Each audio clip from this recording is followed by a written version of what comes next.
Olá, chegamos ao 8º vídeo a respeito do temor do Senhor. Lembre-se que no vídeo passado eu concluí falando a respeito da transformação que o Senhor nos faz toda vez que nós o vemos, né? E é justamente isso que eu quero tratar aqui. Na segunda carta aos Coríntios, nós vemos no capítulo 3, verso 18, que diz assim: mas todos nós que com a face descoberta contemplamos como por meio de um material espelhado, um espelho, né? A glória do Senhor, conforme a sua imagem, estamos sendo transformados. Outras versões podem trazer transfigurados, com glória crescente, na mesma imagem que vem do Senhor, que é o Espírito. O que Paulo está dizendo aqui, o contexto você verifica lá em todo o capítulo 3, que Moisés, depois que ele comparecia à tenda da revelação, que ele se apresentava para o Senhor, o rosto dele ficava iluminado, então ele cobria com um véu, para que o povo de Israel não visse, porque o primeiro pacto, que é o pacto da condenação, que era escrito em pedras, né? Esse pacto era em pedras. Então, ele era um pacto que seria alterado. Então, a glória que ele recebia estava se desvanecendo, por isso ele cobria com um véu. E assim o Paulo vai explicar que aqueles que leem o Antigo Testamento ainda têm o véu no entendimento, no coração deles, e esse véu só é retirado na conversão em Cristo. Aí o véu é retirado. Então, no velho pacto, você tinha que atravessar o tabernáculo, tinha o altar do sacrifício, tinha o espelho, depois você entrava na primeira tenda, que de um lado tinha o candelabro e do outro lado os pães da proposição, e só mais à frente você tinha o Santíssimo Lugar, ou o Santo dos Santos, que você entrava com o altar do incenso. E ali você comparecia à presença do Senhor. Jesus, né, falando a respeito disso, eu sou o caminho, a verdade e a vida. Quando você chega no Santo dos Santos, você recebe vida, porque aí você vê o Senhor. Então, Paulo está falando do quê? Da necessidade de vermos o Senhor para sermos o quê? Transformados, transfigurados, na mesma imagem que recebemos dele. Eu só recebo a imagem do Senhor quando eu vejo o Senhor. Por isso que Hebreus, lá no capítulo 12, verso 14, diz que sem santidade ninguém verá o Senhor. Eu preciso ser santo para poder vê-lo. E o temor do Senhor é que vai amadurecer, me aperfeiçoar no processo de santificação. Por isso que eu preciso do temor do Senhor. Para ser santo, puro, sem mácula, sem mancha, para comparecer à presença do Senhor, porque senão eu não vou vê-lo. Se eu não vê-lo, eu não sou transfigurado. E eu preciso ser transfigurado para receber poder, porque eu recebo poder quando eu vejo poder para obedecer aos seus mandamentos. Enquanto estou na carne, não tenho essa capacitação, porque a carne milita contra o espírito e o espírito milita contra a carne. Então, quando eu estou no espírito, eu não estou na carne, eu estou no espírito. Então, eu posso obedecer, porque eu recebo graça. Amém? Então, vamos ver. Olha o que Jesus diz, falando do espírito, no capítulo 14 de João. No verso 15, ele diz assim: se vós me amais com amor apaixonado, como diz John Bevere, um extravagante amor, então eu vou obedecer aos seus mandamentos. E por que eu vou obedecer aos mandamentos do Senhor? Então, ele vai rogar ao Pai, né? Verso 16, e ele vai dar um outro Consolador, que é o Espírito Santo, que vai estar para sempre convosco. No verso 19 ele diz: dentro de pouco tempo o mundo não me verá mais, entretanto vós me vereis. Veja, nós vamos ver o Senhor, porque eu vivo e vós vivereis. Lembra? O Santo dos Santos, você recebe a vida. Então, quando eu vejo o Senhor, eu recebo vida, e vida abundante para andar nos seus caminhos, andar nos seus mandamentos. E Ele me dá uma alegria toda vez que eu o vejo, é um gozo, por isso eu sempre quero vê-lo, e por isso eu sempre compareço diante dEle, para receber poder, para receber a sua manifestação no meu interior. Por isso que ele diz lá, continuando aqui em João, verso 21, aquele que tem os meus mandamentos e obedece a eles, esse é o que me ama. E aquele que me ama será amado por meu Pai, e eu também o amarei e me revelarei a ele, me manifestarei a ele. É ali que eu recebo a presença gloriosa do Senhor, a sua majestade. E aí eu recebo poder para andar na sua justiça.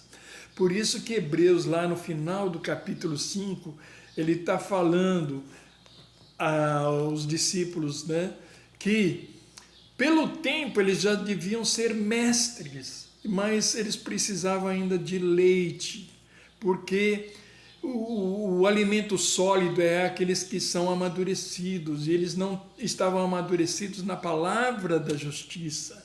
Eles não conheciam bem a palavra da justiça, por isso ele tinha que ensinar os rudimentos da doutrina de Cristo. Mas para os maduros, ele começa a se alimentar com alimento sólido, porque ele sabe discernir pelo costume, pela prática, tanto o bem quanto o mal. Veja, Adão e Eva comeram do fruto da árvore do conhecimento do bem e do mal, que é o intelecto, entender as coisas pelo intelecto, independente de Deus. E por isso se afastaram da presença de Deus, foram expulsos da presença de Deus. Então, eu vou comer da árvore da vida, que é o conhecimento revelado que o Senhor se manifesta. Por isso que em Josué, lá no primeiro capítulo, ele diz assim para Josué: medita no livro da lei de dia e de noite. De dia e de noite, todos os dias, todas as noites. Porque se você fizer assim, você será bem sucedido em tudo.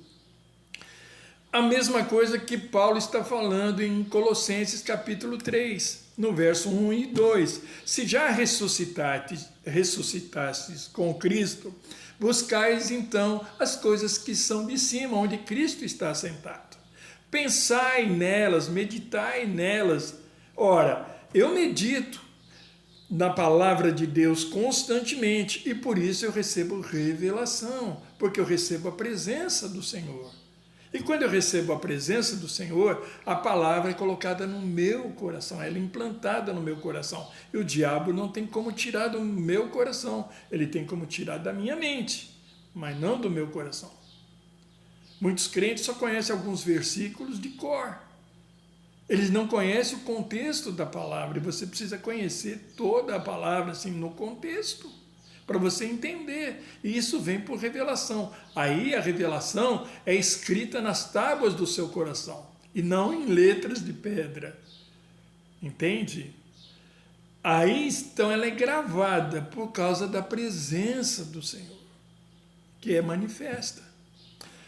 Há anos atrás, eu saí de uma igreja legalista e estava visitando com uns amigos uma igreja que estava crescendo muito na época, cujo líder havia colocado uma faixa disque oração.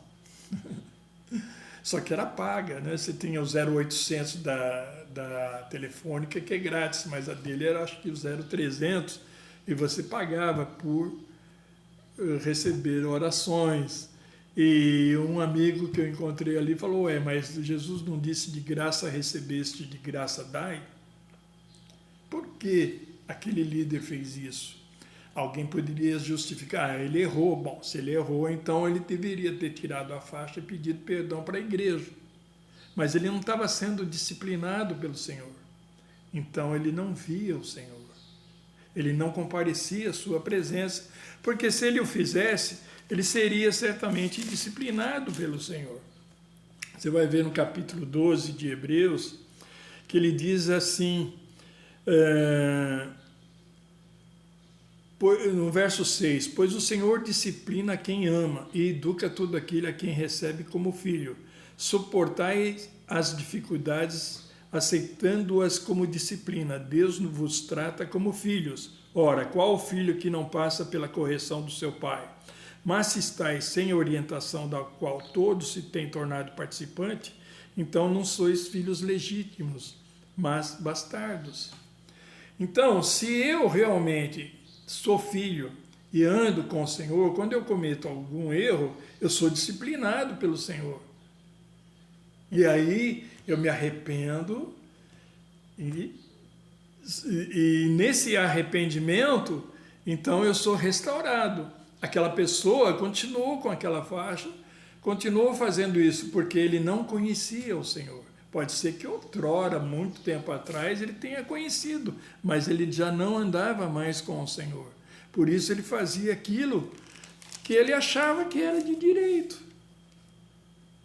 Mas ele não andava com Deus. Veja, na primeira carta de João, nós vemos assim, no capítulo 1, verso 6. Se afirmarmos que temos comunhão com ele, mas caminharmos nas trevas, somos mentirosos e não praticamos a verdade.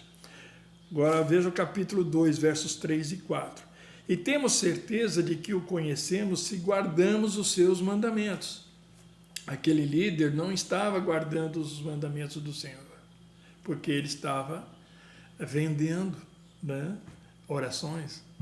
De certa maneira é isso, porque ele cobrava. Um outro líder estava vendendo lenços ungidos. Ué, de graça recebeste, de graça dai. Não façais da casa do meu pai casa de comércio. Ele será chamado casa de oração. Então, verso 4. Aquele que afirma eu conheço, quer dizer, tem comunhão com o Senhor e não obedece aos seus mandamentos é mentiroso. E a verdade não está nele. Você veja que é o mesmo do capítulo 1, verso 6. E se você continuar, você vai ver João falando as mesmas coisas de maneira um pouquinho diferente. Capítulo 3, verso 6. Todo aquele que permanece nele não vive pecando. Toda pessoa que continua no pecado não o viu, nem tampouco o conheceu. Veja, não o viu, não compareceu na presença, não conheceu o Senhor, por isso que ele vive na prática do pecado. Então, através disso, eu conheço quem anda com Deus e quem não conhece. Quem não anda com Deus. Aquela pessoa não conhecia Deus, nem o outro que vendia lenços ungidos. E eu preciso saber, porque aí eu vou saber quem anda realmente com Deus e quem não anda. Por quê? Porque esses que não andam com Deus, embora eles no passado pudessem ter andado, mas ele não anda mais. Ele é impuro, e se ele é impuro, ele traz uma doutrina impura. E se eu recebo essa doutrina impura, eu certamente vou sofrer. É isso que Paulo está falando lá em 2 Coríntios capítulo 11, que é assim que Eva foi enganada. Se eu receber um evangelho diferente, impuro, eu vou sofrer. Eu estou recebendo um Jesus diferente daquele que é o verdadeiro. Eu estou recebendo um espírito diferente. Por isso que eu tenho que meditar na palavra de Deus de dia e de noite. Por quê? Porque aí eu compareço na presença do Senhor e o Senhor me traz revelação e a palavra permanece no meu coração. E se a palavra permanece no meu coração, eu vou obedecer aos seus mandamentos. Porque eu vou meditar de dia e de noite, porque eu tenho prazer em fazer a vontade do Senhor. Lembre que Jesus diz lá em João 4,34, a minha comida é fazer a vontade daquele que me enviou. Amém? Até a próxima, em nome de Jesus.